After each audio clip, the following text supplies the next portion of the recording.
38장 1절부터 41절까지 말씀으로 내가 어디 있었느냐, 내가 어디 있었느냐, 이런 제목으로 말씀을 나누고자 합니다. 욥이 고난 가운데 가장 힘들었던 점은 침묵하시는 하나님이었습니다. 따라합시다. 침묵하시는 하나님. 네, 자신에게 임한 이해할 수 없는 고난과 역경에 대해서 하나님이 뭐라고 말씀해 주시면 좋겠는데 하나님은 욥에게 그 어떤 말씀도 해 주시지 않습니다. 그래서 욥은 더욱 힘들었던 것이죠. 엘리바스와 빌닷과 소발이 와서 욥을 향하여 너 그동안 고상한 척하고 죄 없는 척하고 뭐 잘난 척하더니 네가 악인이었어, 너는 죄를 진 거야. 그러니까 그 많던 재산 하루아침에 없어져, 10남매 하루아침에 죽어, 네 육신은 병든 거야. 막 그냥 찔러버리는 거예요. 그리고 엘리후까지 또 이제 그러죠. 그러니까 그 답답한 마음이 얼마나 괴롭겠습니까? 침묵하시는 하나님. 여러분도 그러지 않아요? 이런 욥의 심정을 잘 보여주고 있는 말씀이 욥기 23장 8절과 9절에 나오죠. 우리는 욥의 고백을 통하여 그가 하나님을 얼마나 간절히 찾는지 알게 됩니다. 우리 말씀 같이 읽습니다. 그런데 내가 앞으로 가도 그가 아니 계시고 뒤로 가도 보이지 아니하며 왼쪽에서 일하시나 내가 만날 수 없고 그가 오른쪽으로 돌이키시나 배울 수 없구나. 아멘. 욥은 계속해서 그가 아니 계시고 그가 보이지 아니하며 내가 만날 수 없고 내가 배울 수 없다고 한탄하고 있습니다. 이런 욥의 모습이 애초롭게 보이지 않습니까? 그러나 이런 극한 고통에서도 결국 욥이 고백하는 것은 놀라운 믿음의 고백이었습니다. 우리가 암송해야 될 말씀입니다. 욥기 23장 10절 같이 읽습니다. 그러나 내가 가는 길을 그가 아시나니 그가 나를 단련하신 후에는 내가 순금같이 되어 나오리라. 아멘. 하나님이 안 계신 것 같고 하나님이 보이지 않고 하나님을 만날 수 없고 하나님을 배울 수 없지만 그러나 누가 아신다? 하나님이 아신다. 할렐루야. 이게 중요합니다.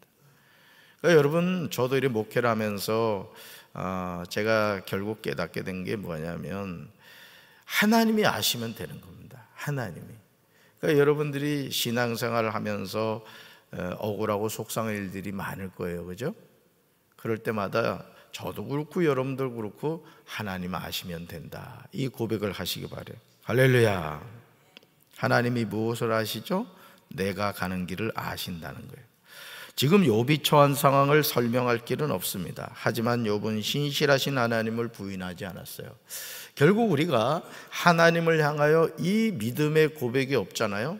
그러면 우리가 천성문을 향하여 좋은 번연의 여러분 철로역정처럼 천성문을 향하여 가다가 일리 빠지고 졸리 빠지고 다 빠지는 거야.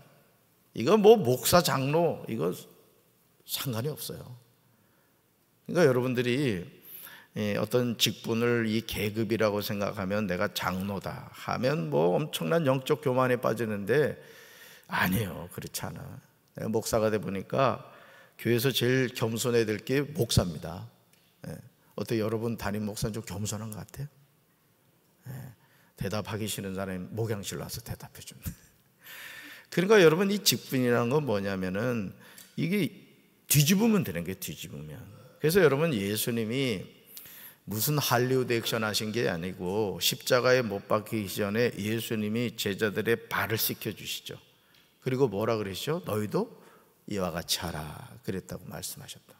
그러니까 오늘 우리가 주님의 우리 몸된 교회가 평안하여 든든히 서가는 교회가 되려고 그러면은 담임 목사가 우리 장로님들 섬기고 장로님들이 권사님 섬기고 권사님들이 집사님들 섬기고 아주 성도님들이 왕 노릇하는 거야. 우리 교회는 그런 교회가 돼야 돼. 그냥 여러분 가정에서도 말이죠. 제일 왕 노릇하는 게 이제 막 걸음마하는 그 손자 손녀거든요. 거칠 게 없습니다. 뭐 할아버지 할머니 그냥 뭐 수염도 잡아 뽑고 막 예의 없는 애는 또 할아버지 뒤통수도 때리고 막. 그런다고 내버리지 않잖아요. 왜? 그 아이가 이제 성장해가는 과정이라는 것을 알기 때문에 그런 것이죠. 따라합시다. 하나님이 아시면 됩니다.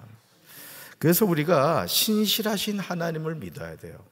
그래서 저는 저와 여러분이 천성문을 향하여 우리가 믿음의 여정을 가고 있는데 절대 샛길로 빠지지 않게 되길 주님의 이름으로 축원합니다. 천국에서 만납시다. 그래야 돼요. 신실하신 하나님을 부인하지 않아요. 그러므로 하나님이 나를 단련하신 후에는 내가 뭐같이 되어 나오리라? 순금같이 되어 나오리라. 할렐루야. 그리고 이런 욥의 믿음의 고백대로 욥기 38장에서 하나님이 아니 계신 것 같고 하나님이 보이지 아니하며 내가 하나님을 만날 수 없고 내가 배울 수 없는 그 하나님이 그때의 폭풍우 가운데 욥에게 말씀하여 이르십니다. 얼마나 감동이죠. 그렇게 만나고 싶었던 하나님이 드디어 욥기 몇 장에 나오셔? 38장에 나온다. 이 만남의 축복이 여러분에게 함께 하시길 주님의 이름으로 축원합니다. 하나님이 욥에게 가장 먼저 하신 말씀이 뭐예요? 욥기 38장 2절에서 하나님은 욥에게 이렇게 말씀하시죠. 무지한 말로 생각을 어둡게 하는 자가 누구냐? 이게 누구냐? 사랑하는 성도들, 하나님은 지금도요 시퍼렇게 살아계신 줄로 믿습니다. 하나님은 우리의 삶을 인도하고 계세요. 욥이 탄식하며 고백했던 것처럼 하나님이 보이지 않을 때도 하나님은 여전히 우리를 지켜보고 계시고 우리의 삶을 가장 복된 길로 이끌어 주십니다.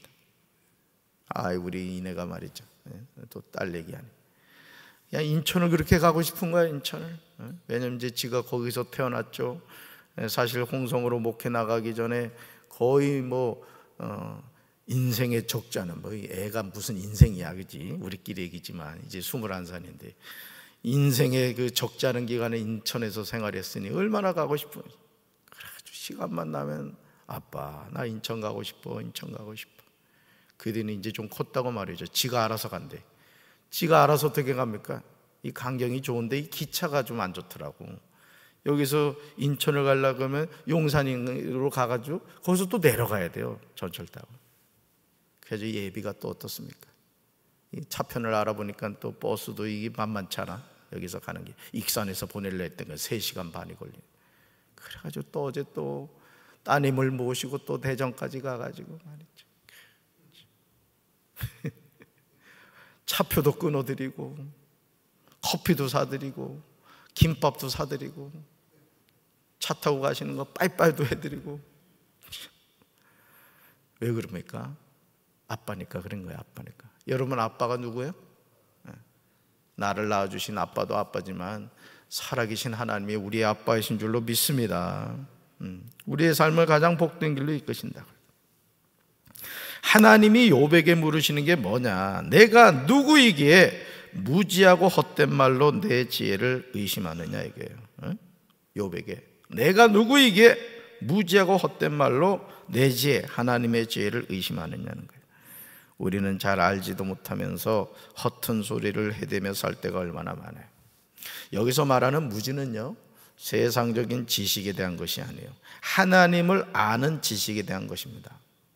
저는요, 저와 여러분이 하나님을 더 많이 알게 되길 바랍니다. 우리가 하나님을 많이 하는 것 같죠? 여러분 부모님이 계셨죠? 또 부모님이 계시죠?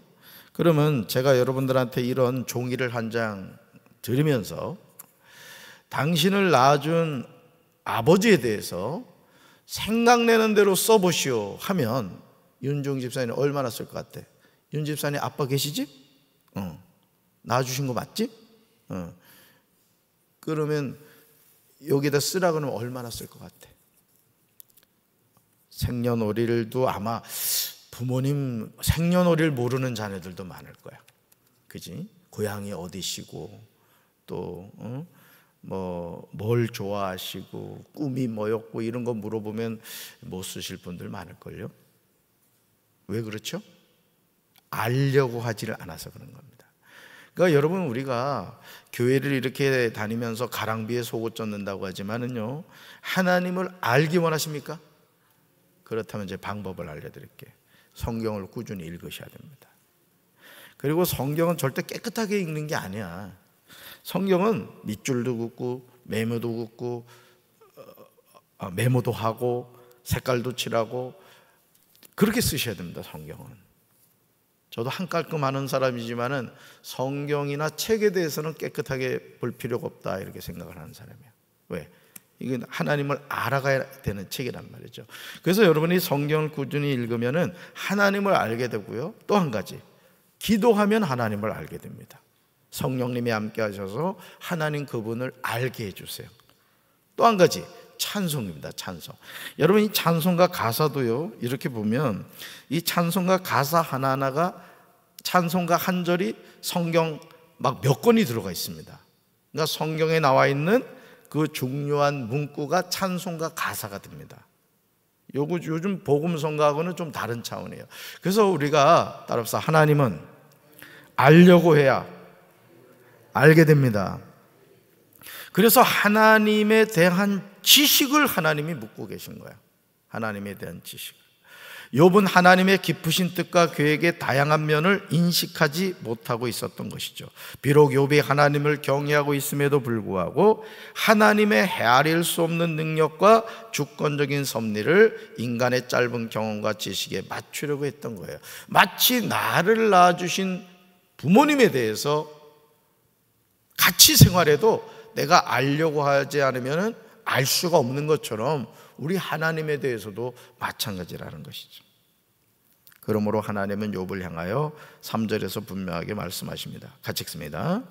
너는 대장부처럼 허리를 묶고 내가 내게 묻는 것을 대답할지니라. 아멘. 욥기 10장 2절, 13장 22절, 23장 4절부터 7절, 31장 35절에서 욥은 하나님께 계속해서 항변합니다. 하나님은 욥의 항변대로 논쟁하실 것임을 나타냅니다. 너는 허리띠를 동여매고 대장부처럼 일어나서 묻는 말에 대답하라고 하십니다. 그렇다면 하나님이 욥과 논쟁하시려는 의도가 무엇일까요? 그 이유는 욥의 교만을 꺾으시고 우주 만물에 대한 하나님의 통치와 섭리가 얼마나 기묘하고 위대한 것인가를 증명하기 위함입니다. 오늘 우리도 욥이 가지고 있던 교만을 가지고 있습니다. 우리는 이런 교만을 내려놓고 하나님 앞에 무릎 꿇어야 할 줄로 믿습니다. 우리가 하나님을 안다고 하지만요, 하나님을 우리가 잘 알지 못해요.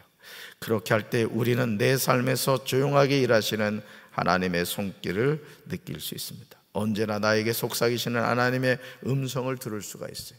하나님이 내 삶에서 얼마나 깊숙이 들어와 계신가를 깨닫게 되죠. 하나님을 느끼며 살아야 돼요. 따라서 하나님을 느끼며 살아야 됩니다. 네, 어제도 대전에 이렇게 운전하고 가는데 아이고 아주 아찔한 순간이 있었어요. 아찔한. 여러분 얼굴 못 볼 뻔했죠. 이 운전해 보면요, 정말 이 하나님이 지켜주시지 않으면은 정말 위험할 때가 많습니다. 저와 여러분의 삶도 마찬가지. 우리 그냥 평범하게 걸어가는 길에 걸어가다가 넘어져가지고 돌아가시는 분들도 있어요. 그러니까 우리 생명이 누구 손에 있다? 하나님의 손에 있다. 그러니까 하나님께 우리가 맡기고 살아가야 되죠. 하나님이 욥에게 가장 먼저 물으시는 질문은 창세기 1장에 나오는 천지 창조에 관한 내용입니다. 같이 읽습니다. 내가 땅에 기초를 놓을 때 내가 어디 있었느냐? 내가 깨달아 알았거든 말할지니라. 아멘.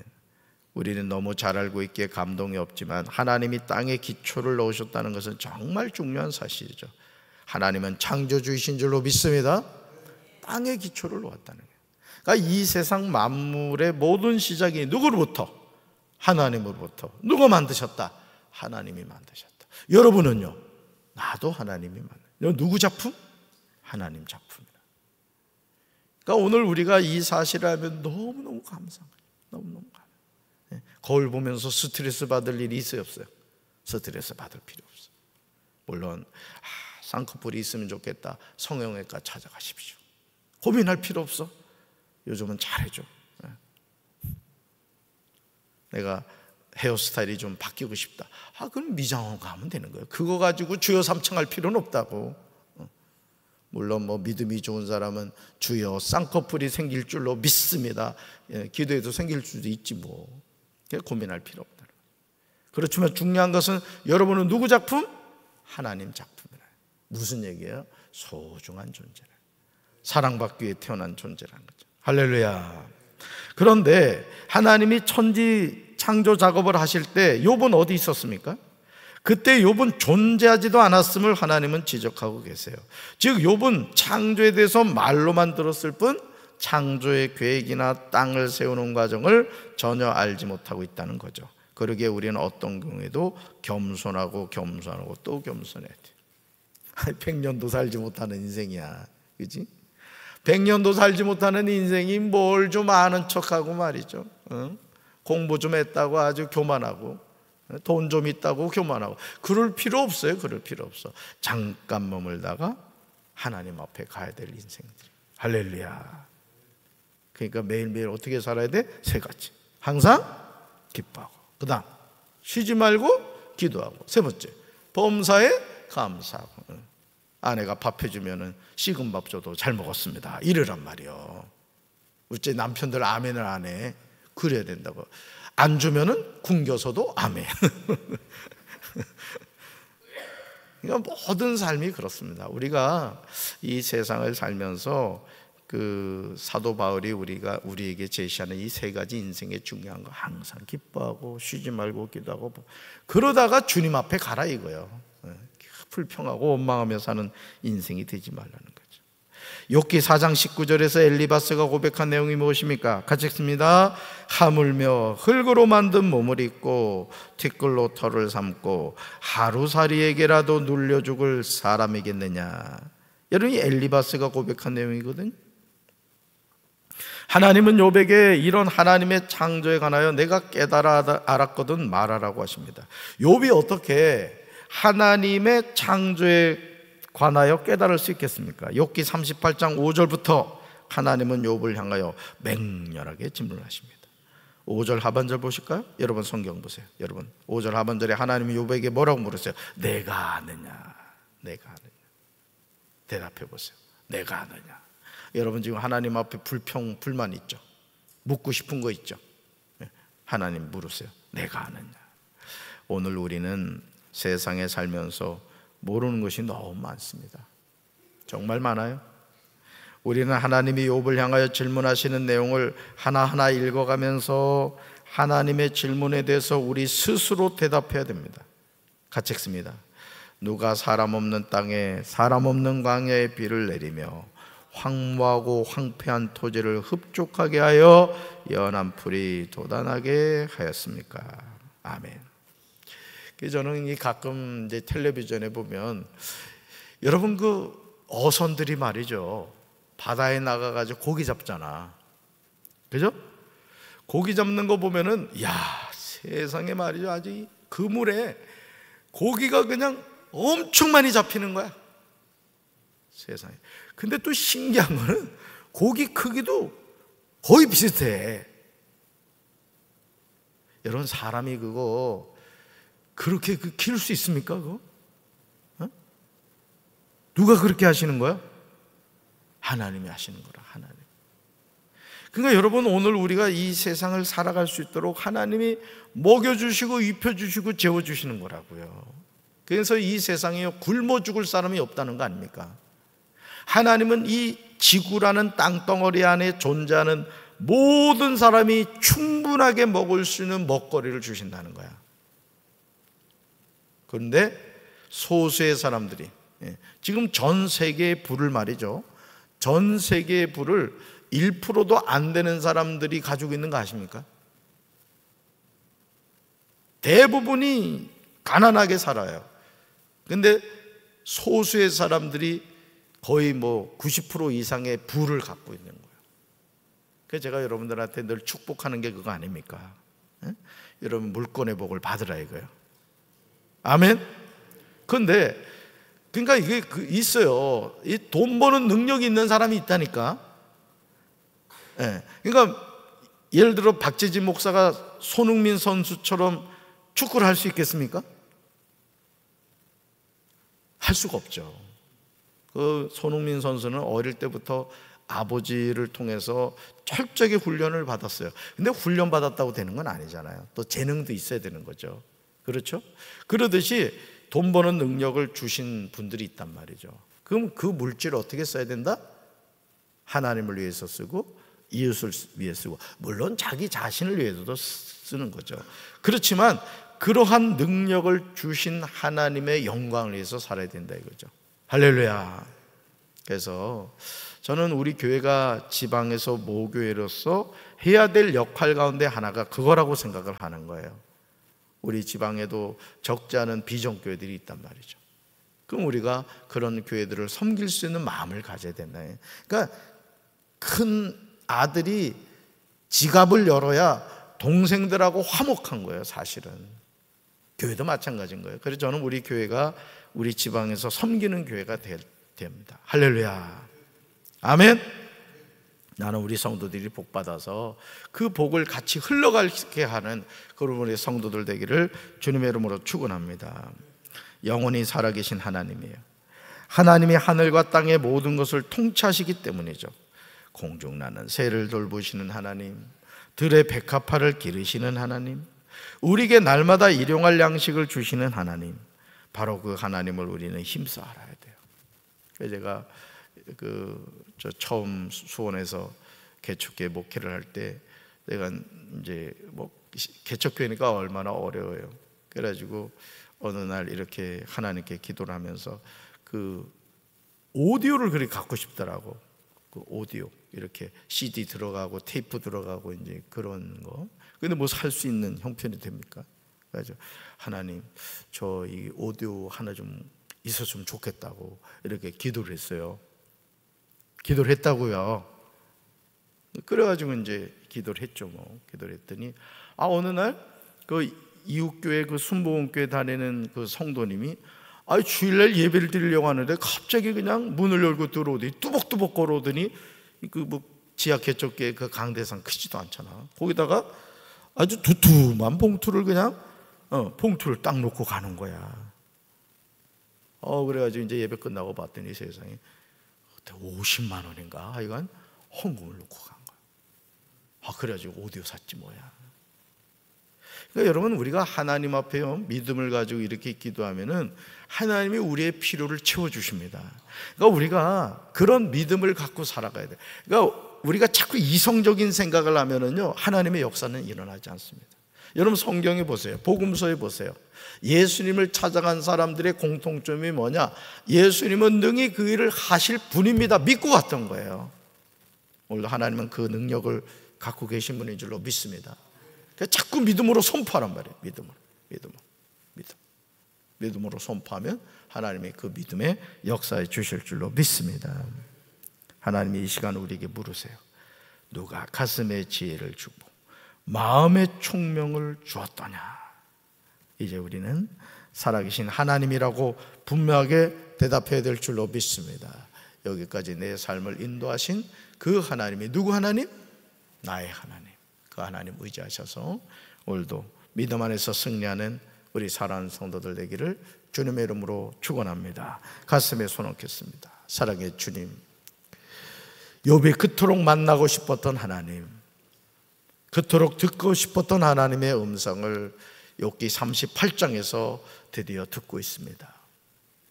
오늘 우리가 이 세상을 살면서 너무나 괴롭고 고통스러운 인생의 때가 얼마나 많습니까? 하나님은 침묵하시고 앞으로 가도 뒤로 가도 왼쪽에서 오른쪽에서 일하시나 배울 수 없는 그 하나님처럼 느껴질 때가 얼마나 많습니까? 그러나 편만하신 하나님, 무소부재하신 하나님은 언제나 우리와 함께 하시고 우리의 걸음을 이끌어 주시는 줄로 믿습니다. 오늘 우리에게 믿음을 허락하여 주셔서 낙심하지 않게 도와주시고 하나님의 손 꼭 붙잡고 믿음 안에서 승리하는 이 하루가 되게 도와 주시옵소서. 예수님 이름으로 간절히 축복하며 기도합니다. 아멘.